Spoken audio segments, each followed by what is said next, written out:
श्रीमद्भागवत महापुराण तृतीय स्कंध अथ सप्तविंशो अध्यायः प्रकृति पुरुष के विवेक से मोक्ष प्राप्ति का वर्णन। श्री भगवान उवाच। प्रकृतिस्थो अपि पुरुषो नाज्यते प्राकृतैर्गुणैः अविकाराद् कर्तृत्वान्निर्गुणत्वा अज्जलार्कवत्। श्री भगवान कहते हैं, माता जी, जिस तरह जल में प्रतिबिंबित सूर्य के साथ जल के शीतलता, चंचलता आदि गुणों का संबंध नहीं होता, उसी प्रकार प्रकृति के कार्य शरीर में स्थित रहने पर भी आत्मा वास्तव में उसके सुख दुख आदि धर्मों से लिप्त नहीं होता, क्योंकि वह स्वभाव से निर्विकार, अकर्ता और निर्गुण है। स एष यर्हि प्रकृतेर्गुणेष्व अभिविसज्जते अहंक्रिया विमूढ़ात्मा कर्तास्मीत्य अभिमन्यते। किंतु जब वही प्राकृत गुणों से अपना संबंध स्थापित कर लेता है, तब अहंकार से मोहित होकर मैं करता हूँ ऐसा मानने लगता है। तेन संसार पदवीं वशो अभ्येत्य निर्वृत्तः प्रासंगिकैः कर्मदोषैः सदसन्मिश्रयोनिषु। उस अभिमान के कारण वह देह के संसर्ग से किए हुए पुण्य पाप रूप कर्मों के दोष से अपनी स्वाधीनता और शांति खो बैठता है तथा उत्तम, मध्यम और नीच योनियों में उत्पन्न होकर संसार चक्र में घूमता रहता है। अर्थेह विद्यमाने अपि संसृतिर्न निर्वर्तते ध्यायतो विषयानस्य स्वप्ने अनर्थागमो यथा। जिस प्रकार स्वप्न में भय शोक आदि का कोई कारण न होने पर भी स्वप्न के पदार्थों में आस्था हो जाने के कारण दुख उठाना पड़ता है, उसी प्रकार भय शोक अहम मम एवं जन्म मरणादि रूप संसार की कोई सत्ता न होने पर भी अविद्यावश विषयों का चिंतन करते रहने से जीव का संसार चक्र कभी निवृत्त नहीं होता। अतएव शनैश्चित्तं प्रसक्तमसतां पथि भक्ति योगेन तीव्रेण विरक्तया च नयेदुषम्। इसलिए बुद्धिमान मनुष्य को उचित है कि असन मार्ग विषय चिंतन में फंसे हुए चित्त को तीव्र भक्ति योग और वैराग्य के द्वारा धीरे धीरे अपने वश में लावे। यमादिभिर्योग पथैर अभ्यसन श्रद्धयान्वितः मयि भावेन सत्येन मत्कथा श्रवणेन च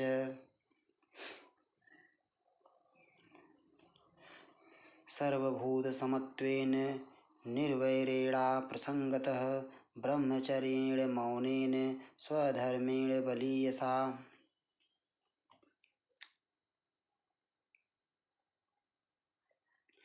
यदृच्छयोपलब्धेन संतुष्टो मितभुंग मुनिः विविक्त सरलः शांतो मैत्रः करुण आत्मवान।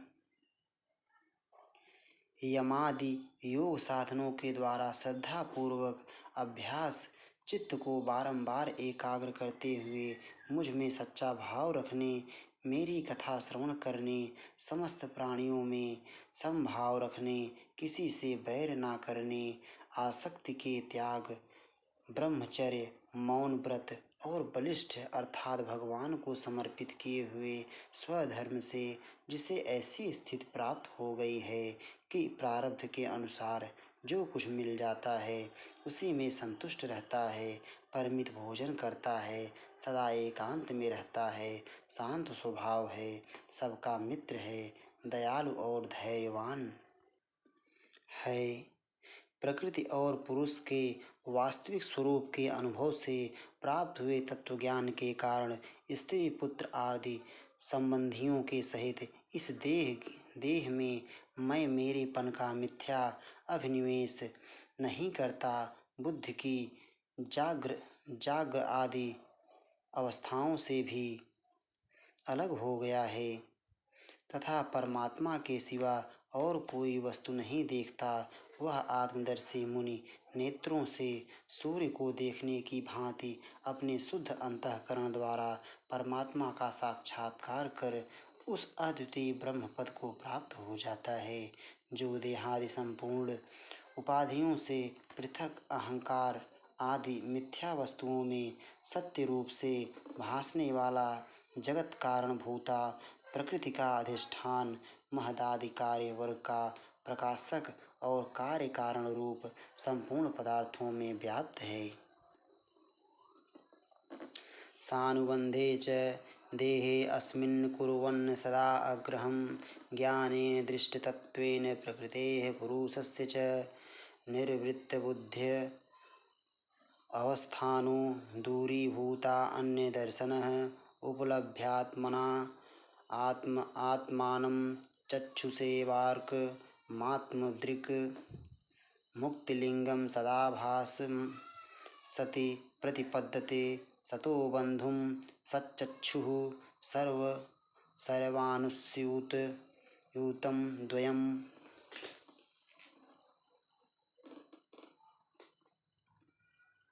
यथा जलस्थ आभासः स्थल स्थेनावदृश्यते स्वाभासेन तथा सूर्यो जलस्थेन दिवि स्थितः एवं त्रिविधः अहंकारो भूतेन्द्रियमनोमयैः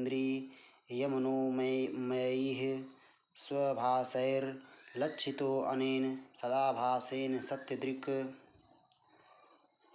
भूतसूक्ष्मे इंद्रियमनोबुद्धि यादिस्विः निद्रया लीने स्वसति यस्तत्र विनिद्रो निरहंक्रियः।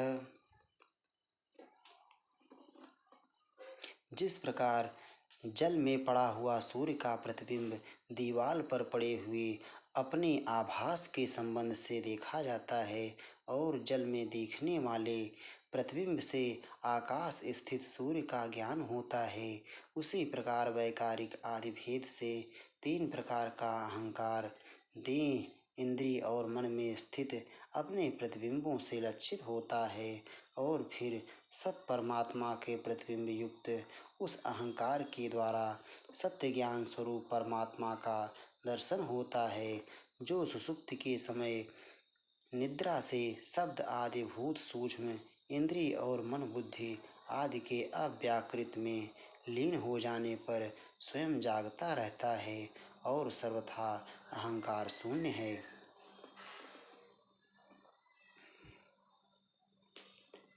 मन्यमानस्तदा आत्मानमनष्टो नष्टवन्मृषा नष्टे अहंकरणे द्रष्टा नष्टवित्त इवातुरः एवं प्रत्यो मृष्यासावात्मानं प्रतिपद्यते साह अहंकारस्य द्रव्यस्य यो अवस्थानमनुग्रहः।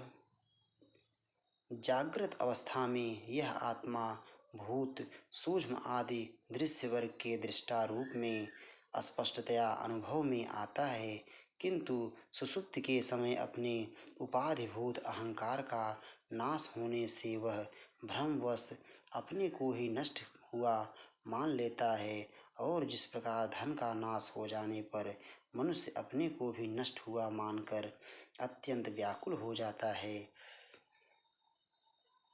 उसी प्रकार वह भी अत्यंत विवश होकर नष्टवत हो जाता है। माता जी, इन सब बातों का मनन करके विवेकी पुरुष अपने आत्मा का अनुभव कर लेता है, जो अहंकार के सहित संपूर्ण तत्वों का अधिष्ठान और प्रकाशक है। देवहूतिरुवाच पुरुषं प्रकृतिर्ब्रह्मान् विमुञ्चति कर्हिचित् अन्यो अन्यापाश्रयत्वाच्च नित्यत्वादनयोः प्रभो यथा गन्धस्य भूमेश्च नाभावो व्यतिरेकतः अपां रसस्य च यथा तथा बुद्धेः परस्य च अकर्तुः कर्मबन्धयो अयं पुरुषस्य यदाश्रयः गुणेषु सत्सु प्रकृतेः कैवल्यं ते स्वतः कथं क्वचित्तत्वावभासते मर्षेण निवृत्तं भयमुल्बणम् अनिवृत्त निमित्त तत्वात् पुनः प्रत्यव अवतिष्ठते। देवहूति ने पूछा, प्रभु, पुरुष और प्रकृति दोनों ही नित्य और एक दूसरे के आश्रय से रहने वाले हैं, इसलिए प्रकृति तो पुरुषों को कभी छोड़ ही नहीं सकती। ब्राह्मण, जिस प्रकार गंध और पृथ्वी तथा रस और जल की पृथक पृथक स्थिति नहीं हो सकती, उसी प्रकार पुरुष और प्रकृति भी एक दूसरे को छोड़कर नहीं रह सकते। अतः जिनके आश्रय से अकर्ता पुरुष को यह कर्म बंधन प्राप्त हुआ है, उन प्रकृति के गुणों के रहते हुए उसे कैवल्य पद कैसे प्राप्त होगा। यदि तत्वों का विचार करने से कभी यह संसार बंधन का तीव्र भय निवृत्त हो भी जाए, तो भी उसके निमित्त भूत प्राकृत गुणों का अभाव न होने से वह भय फिर उपस्थित हो सकता है। श्री भगवान उवाच अनिमित्त निमित्तेन स्वधर्मेणामलात्मना तीव्रया मयि भक्तया च श्रुतसंभृतया चिरम् ज्ञानेन दृष्टतत्त्वेन वैराग्येण बलीयसा तपोयुक्तेन योगेन तीव्रेणात्मसमाधिना प्रकृतिः पुरुषस्येह दह्यमाना त्वरहरिषं तिरोभवित्री शनकैरग्निर्योनिर्वारिणिः। श्री भगवान ने कहा, माता जी, जिस प्रकार अग्नि का उत्पत्ति स्थान अरण्य अपने से ही उत्पन्न अग्नि से जलकर भस्म हो जाती है, उसी प्रकार निष्काम भाव से किए हुए स्वधर्म पालन द्वारा अंतःकरण शुद्ध होने से बहुत समय तक भगवत कथा श्रवण द्वारा पुष्ट हुई मेरी तीव्र भक्ति से तत्व साक्षात्कार कराने वाले ज्ञान से प्रबल वैराग्य से व्रत नियम आदि के सहित किए हुए ध्यान अभ्यास से और चित्त की प्रगाढ़ एकाग्रता से पुरुष प्रकृति की अविद्या दिन रात क्षीण होती हुई धीरे धीरे लीन हो जाती है। भुक्त भोगा परित्यक्ता दृष्टिदोषा च नित्यशः नेश्वरस्या शुभम धत्ते स्वे महिम्नि स्थितस्य च। फिर नित्य प्रति दोष देखने से भोग कर त्यागी हुई वह प्रकृति अपने स्वरूप में स्थित और स्वतंत्र बंधन मुक्त हुए उस पुरुष का कुछ भी नहीं बिगाड़ सकती। यथा है प्रतिबुद्धस्य प्रस्वापो बन्हर्थभृत स एव प्रतिबुद्धस्य न वै मोहाय कल्पते।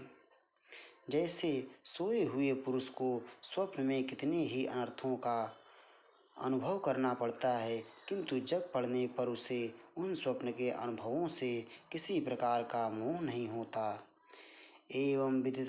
एवं विदित तत्वस्य प्रकृतिर्मयि मानसं युञ्जतो नापकुरुत आत्मारामस्य करिहिचित्।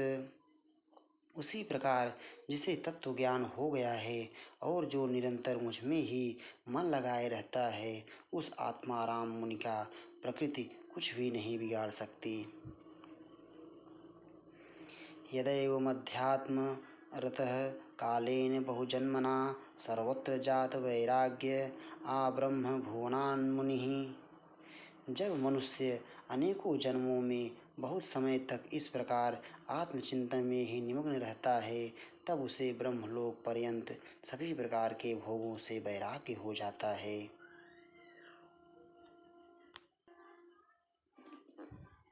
मद्भक्तः प्रतिबुद्धार्थो मत्प्रसादेन भूयसा निःश्रेयसं स्वसंस्थानं कैवल्याख्यं मदाश्रयं प्राप्नोति हाञ्जसा धीरः स्वदृशा छिन्न संशयः यद्गत्वा न निर्वर्तेत योगी लिंगाद्विनिर्गमे यदा न योगोपचितासु चेतो मायासु सिद्धस्य विसज्जते